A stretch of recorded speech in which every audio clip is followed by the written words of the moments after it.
बर्बाद हो गई सोशल मीडिया हमारा मोबाइल ना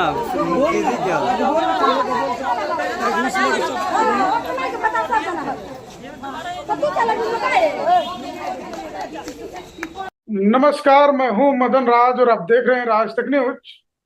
देवरिया से जुड़ चुकी हैं सुहेलदेव स्वाभिमान पार्टी के प्रदेश अध्यक्ष महिला मोर्चा सुनीता राजभर जी। तो सुनीता जी, राज तक न्यूज चैनल में आपका स्वागत है। और सबसे पहले तो रक्षाबंधन की हार्दिक शुभकामनाएं आपको।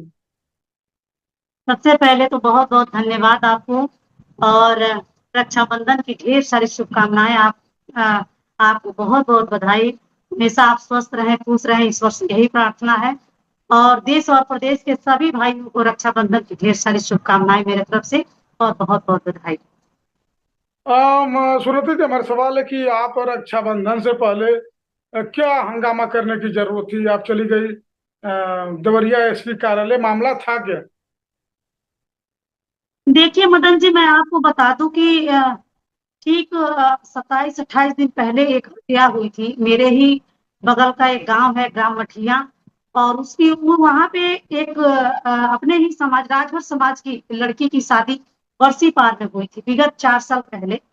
और उस लड़की की जो है कि शादी होने के बाद से सारी चीजें सब कुछ सही रही। कुछ दिन पहले उसकी हत्या होने के बाद जब उसके परिवार वालों ने आवाज उठाया, आवाज उठाने के बाद से जो है कि कोतवाली में मामला गया, सलेमपुर कोतवाली में। कोतवाली में जाने के बाद से उनके पिताजी द्वारा तहरीर दिया गया परिवारजनों पर। आरोप था कि जो है कि उनकी हत्या हुई है।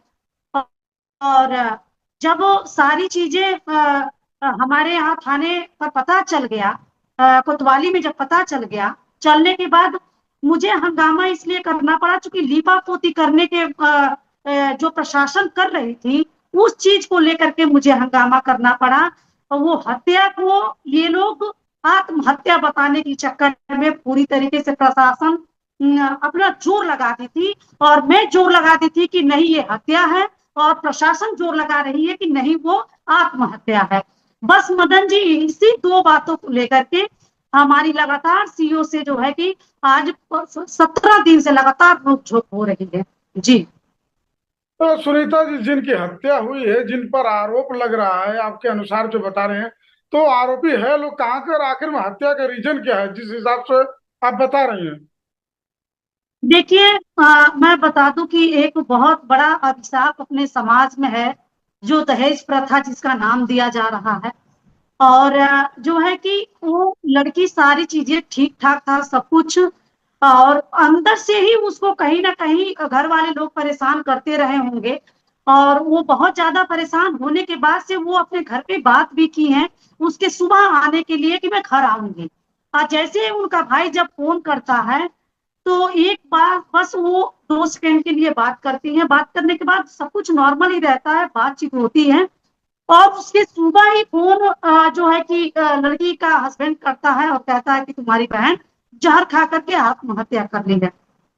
मदन जी, जब बॉडी को जलाया गया, बॉडी जलाने के बाद से पीएम करके बॉडी जलाया गया, पीएम रिपोर्ट आने के बाद से कहीं उसमें जहर का कोई जिक्र नहीं था। गला उसका दबा करके उसकी हत्या की गई थी। उसी बिहाफ पर जो है कि मुकदमा भी दर्ज हुआ। मुकदमा दर्ज होने के बाद पुलिस ने अरेस्ट किया भी बाप और बेटे को, और अरेस्ट करने के बाद 17 दिन उसको कोतवाली में बैठा करके गोलमाल करते रहे उस मामले को सेटल करने के लिए। और वही उसी चीज को लेकर के मैं एसपी के यहाँ चली गई। एसपी साहब हमको आश्वासन दिए, तुरंत जो है कि सीओ को उन्होंने कॉल किया, और कॉल करने के बाद उन्होंने कहा कि बिसरा का एक रिपोर्ट होता है। सीओ साहब ने मुझसे कहा कि बिसरा का एक रिपोर्ट आता है, वो रिपोर्ट आने तक इंतजार मैडम आपको करना पड़ेगा। तो मैं एसपी साहब से जब मिली तो एसपी साहब ने मुझे कहा कि बिस्रा का रिपोर्ट आता जाता रहेगा, सबसे पहले अपराधी को अरेस्ट करके उसको जेल भेजा जाए। लेकिन मैं तो दाद देती हूँ, साधुवाद देती हूँ अपने सलेमपुर सीओ को और अपने सलेमपुर की प्रशासन को कि इन लोगों ने एसपी के जो है कि आंखों में धूल मिर्च दोनों झोंक करके और इन लोगों ने क्या किया कि जेल न करने के बजाय उसको छोड़ दिया। वो अपराधी बिल्कुल खुलेआम घूमता रहा और उनके घर वाले पूरी तरीके से आजाद घूमते रहे और सारी चीजें सबूत होने के बावजूद भी सीओ ने इस पूरे प्रकरण में अपना जो है कि अहम रोल निभाया। अहम भूमिका निभाने के बाद लीपापोती करना चालू कर दिया। उसी चीज को लेकर के मैं कल गई थी, मैं 27 दिन उनको समय दी, फिर मैंने बात किया, 3 दिन उन्होंने मुझे समय मांगा, फिर मैंने 3 दिन समय दिया। मैं मदन जी बता दूं कि उत्तर प्रदेश की प्रशासन पर एक रति भी भरोसा नहीं। लड़की मरी, लड़की का भाई गया, लड़की के लिए न्याय मांगने के लिए उस भाई को पीटा गया, उसका मोबाइल छीना गया, उसको मार करके उसी थाने में बेहोश कर दिया गया। मैं आपको बता दूं कि ये प्रशासन क्या जताना चाहती है, आखिर जनता के साथ इतना दुर्व्यवहार प्रशासन उत्तर प्रदेश में क्यों कर रही है? यही सवाल कल मैंने सीओ से कहा कि आखिर आप लोग ऐसा क्यों कर रहे हैं?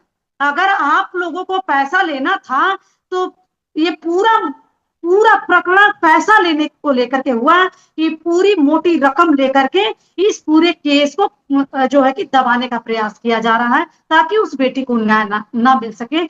इसीलिए मदन जी मैं जो है कि कल 30-40 लोगों को लेकर के गई थी। सीओ साहब मुलाकात हुई, नोक झोंक हुई, काफी सारी चीजें बहस हुई, बात हुई और मुझसे वो 8 घंटे का समय लिए। 8 घंटे में मदन जी आपको बता दूं कि अभी भी 2 लोग अरेस्ट हुए हैं और 2 लोग अभी भी अरेस्ट नहीं हो पाए हैं, 2 लोग अभी गिरफ्तार नहीं हो पाए हैं। जी, तो जो अरेस्ट है वो कौन कौन लोग हैं?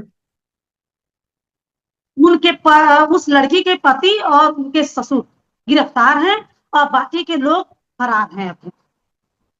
तो आगे जो 2 लोगों की बात करें, अगर जो उन लोगों को प्रशासन नहीं गिरफ्तार करेगी तो क्या करेंगे आप लोग अभी? देखिए मैं बहुत बड़ा आंदोलन करूंगी इसको लेकर के। मैं गलत चीज की कभी पैरवी मदन जी नहीं करती। मैंने कल भी सीओ साहब से कहा था कि गलत चीज बर्दाश्त हमसे नहीं होता है और ना गलत चीज की कभी पैरवी हम करते हैं। अगर जिस किसी नेता ने उन लोगों को छुड़ाने के लिए पैरवी किया होगा, यदि अगर मुझे उसके नाम का खुलासा हो गया तो मुकदमा मैं उस नेता के ऊपर भी करूंगी। क्योंकि गरीब नेता क्या होता है? नेता का मतलब कि वो गरीबों को न्याय दिलाए। ये कोई मतलब नहीं है कि आप नेता हो तो अपराधी का संरक्षण करोगे। कोई भी नेता हो अपराधी का जो साथ देता है वो खुद एक अपराध को जो है कि निमंत्रण देता है। मदन जी मैंने कल अल्टीमेटम दिया है सीओ साहब को कि अगर वो लोग अरेस्ट नहीं हुए तो एक बड़ा आंदोलन और बहुत बड़ा आंदोलन सुनीता राजभर की तरफ से होगा और स्वाभिमान पार्टी की तरफ से होगा। जी, तो अभी जो ऐसे कल आप लोग से बतरत हुआ उसके बाद आप एसपी साहब से मिले थे जाकर? नहीं, दोबारा मेरी बात एसपी साहब से नहीं हुई है।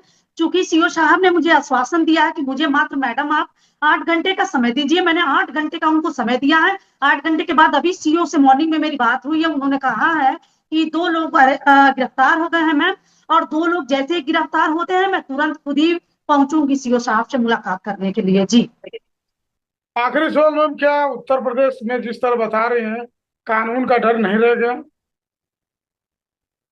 देखिए मैं आपको मदन जी बता दूं कि मैं वही चीज आपसे कहना चाहती हूँ कि प्रशासन अपराध अपराध जितना प्रशासन बचाने का प्रयास करेगी अपराधियों को, उतना ही अपराध उत्तर प्रदेश में बढ़ता जा रहा है।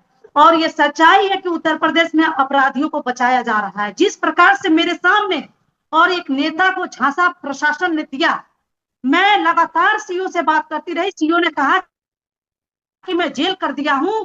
ये बताइए कि धूल झोंकते रहे। जब मैं उसका आधार कार्ड भेज करके जेल में मैंने जिला जेल में चेक करवाया कि क्या इस नाम का अपराधी आया है, जब मुझे अपराधी नहीं मिला उस नाम का, तब मैंने सीओ से जो है कि नोक झोंक मुझे करना पड़ा।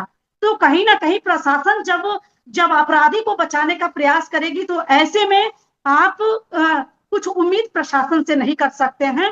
और मैं तो बिल्कुल मान के चलती कि उत्तर प्रदेश में जो है कि प्रशासन पूरी तरीके से जीरो पर काम कर रही है।